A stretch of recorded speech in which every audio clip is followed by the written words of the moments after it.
and doing all the necessary things that they would do at the altar.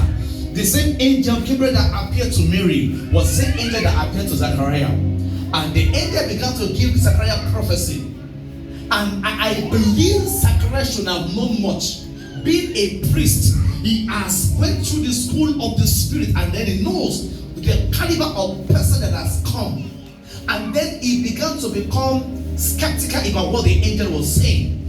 And he didn't receive it, and he was asking, how can this thing be? Because of my age and because of the nature of my body. And the angel had to say, I am angel Gabriel, the one that stands in the presence of the Lord. I believe Zachariah must have read about the account of Abraham and Sarah, and how they didn't have a child until their old age. So if God could do it for Sarah and Abraham, then who is this God that will not be able to do it for Zachariah and Elizabeth?